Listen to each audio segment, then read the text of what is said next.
touchlines. Today, we are looking at transfer news. There've been a lot of transfer news going on. I think before the FIFA Club World Cup, a lot of clubs are trying to do businesses early.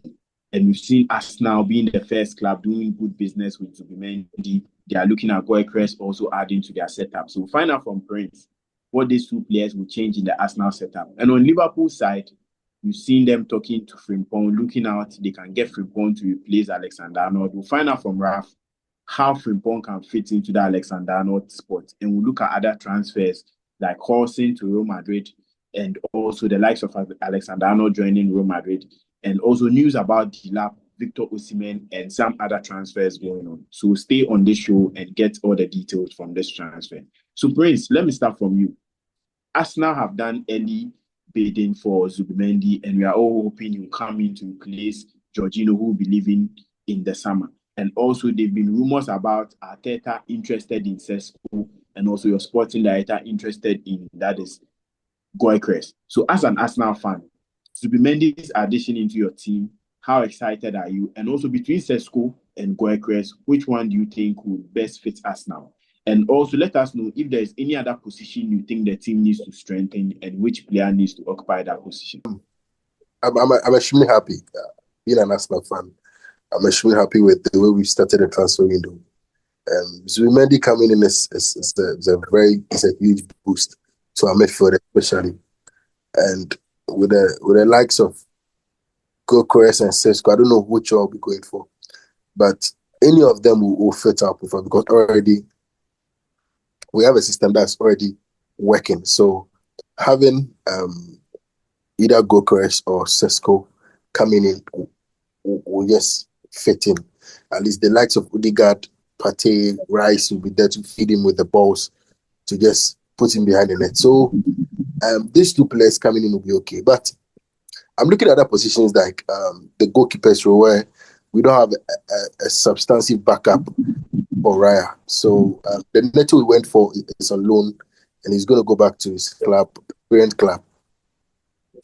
So the expired goalkeeper, the Garcia guy, is someone I'm looking for. But they've given Arteta 100 million for this transfer window, including player sales. So I don't know how many players going on loan, or we're gonna sell out of the team to add up to the 100 million, so we can get much more players to fit other positions. But I believe getting Rodrigo from Real Madrid, which Man City is also having on their radar, I believe so that if we get Rodrigo, we get the Espanyol keeper, and also we get I'm so sure these players will help us, including either Gyokeres or Sesko. Being an Arsenal fan, you are looking at you adding a lot of players to make sure the season goes on well. Yeah. I want to find out from you, Zubimendi going to Arsenal, which was one of the players Liverpool were chasing the whole of last summer, and now he's an Arsenal player. And with Frimpong coming into your team, with Frimpong, can he replace Alexander-Arnold and play similar to what Alexander-Arnold has been doing? And also, as of now, which player do you think your club needs to replace with that Zubimendi transfer, now he being an Arsenal player? Yes, with Trent Alexander-Arnold, earlier today I was reading, for the past 2 seasons now, in terms of goal involvement, Jeremie Frimpong is beating him with, I think, 18 goals. Both goals and assists. For the past 2 seasons now, Jeremie Frimpong is basically beating Trent Alexander-Arnold with goals and assists, which is a bit surprising. Now, the only thing Trent has over Jeremie is his passing range. Trent has an excellent passing range. He's, the best pass of the ball as a defender in Europe. That is my personal opinion. But with that pace and that trickery and that flair, Jeremie knows how to defend very well, and offensively too, he's very good. I watch him at Netherlands. They are creative player. When all the midfielders are failing to show up, Jeremie shows up, especially when Netherlands played against the Spanish national team. Superb player. Now, Mo Salah will be going for the AFCON, who to be leaving the right side of our attack very blunt. So with the inclusion of Jeremie Frimpong, that guy can use that right side. We can even have Joe Gomez or any Conor Bradley playing as that right back, and Jeremie Frimpong will deputize for Mo Salah, possibly if that need arises. So with Jeremie Frimpong, I'm very, very happy we are getting Jeremie Frimpong in our team. Yes, and then also with Martin Zubimendi, wow, it's a big blow for Liverpool. I mean, we praised this guy last season. He turned us down.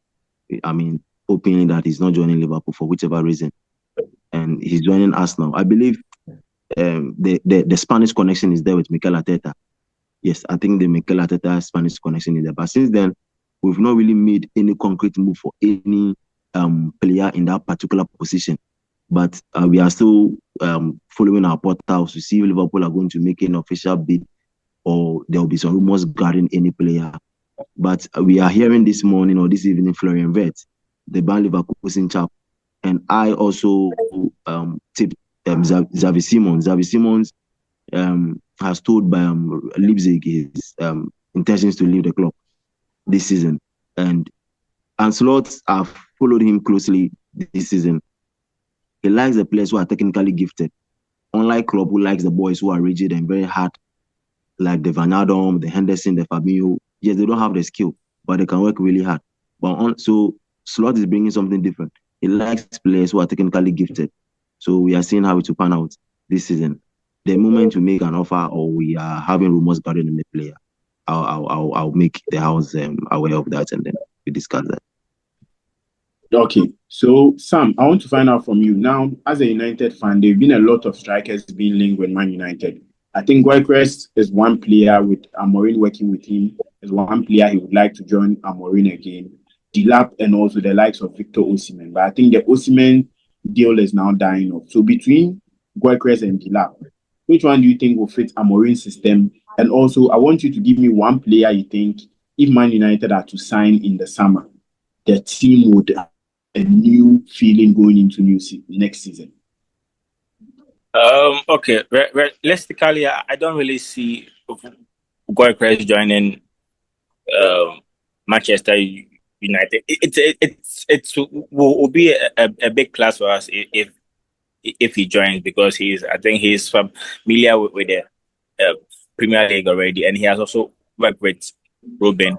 But the last time Ruben was asked about Gyokeres, he made that statement that he wants players that really wants to play for the team, because as of now the team is not in that shape to really attract huge names. So he wants players that really want to play for the team, not players that really want something, or it's because the team is playing a Champions League. That's why he wants to join. So I think he will be critical in the players that he will sign. He will sign players that are coming in with the right mentality for the team. And for Delap, yes, he's a young chap that has done well this season.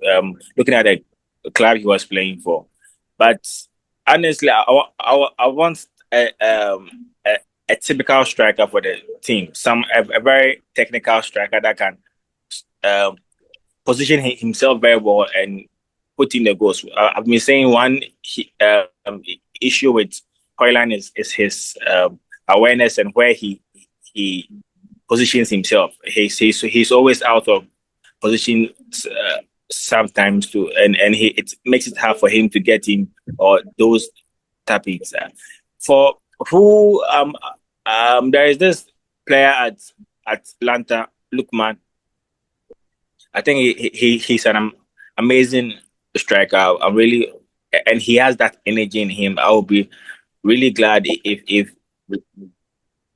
we could make that signing. I'm hoping this season it won't be a season that we'll sign those flashy players, but we'll sign players that will come in with the right mentality. So I'm a bit okay with him taking his time. I'm sure we've made signings and they didn't really pan out well. So I'll be okay if they take their time and make the right signings for the team. And yeah. So there's a player I want to be looking at. Yeah. Okay, so from what you are trying to say is like the likes of Liverpool and Arsenal are rushing. and they are going to buy players. not rushing per se. With Liverpool, they the club had a system, so they brought in a coach to fit in that system. So things have been made was quite easier for Slot to adapt. It wasn't a new system that he needs to trace or buy new players. So it was a right fit for him. Ateta too has built his team for 5 years now, so it's right. It's just a few tweaks that they'll make in the teams to make things work. And we are looking at a team that has changed about 3 or 4 managers within a period of time, and they all came with different tactical approach, which they bought players to fit in that way of style of play. So we are having mixed players that all fit in different style of play. I'm hoping he will take his time and find players that will fit in his style of play and make those. We can buy 15 players at a goal. That's being realistic. So he needs to take his time and buy those players that will fill in the loopholes. And with time, if time is given, I think he'll create an amazing team. So yeah, it's not really rushing. They are at a good spot. So they just need some few tweaks to make their team work again. Yeah. Okay, so we all being EPL fans, I want us to have a little discussion that is 30 seconds each. Manchester City are now in the race for Tijani Reinders. They are in the race for Florian Wirtz.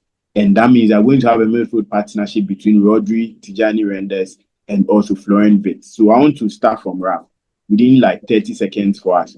With this midfield, do you think Manchester City are being greedy in the EPL?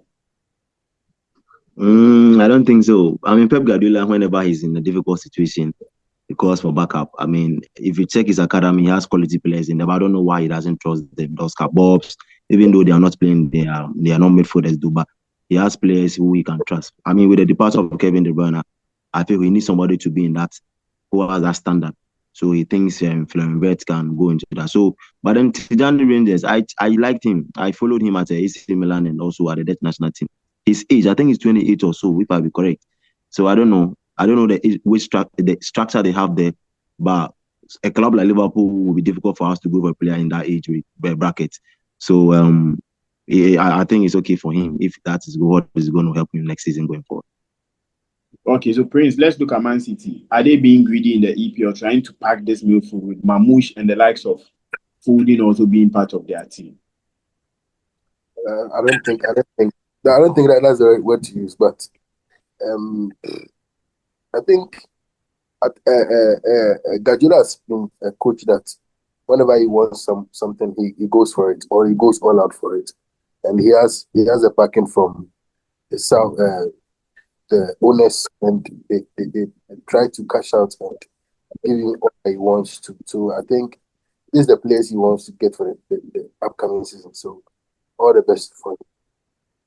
Okay, so Sam, finally, let's looking at your rivals doing the signings. Is this something you feel like they are being too aggressive in the market, especially with players like Tijani Reinders and Florian Wirtz being key for their various clubs? It's not so surprising. City has been doing this for quite some season now, and Pep has said that he can't really manage the team without huge finances. I think the Kevin De Bruyne absence caused them heavily this season. So if they are trying to replace him, it's fair. It's very market they are doing that. Okay, so thank you all for joining us on Tactics and Tactics.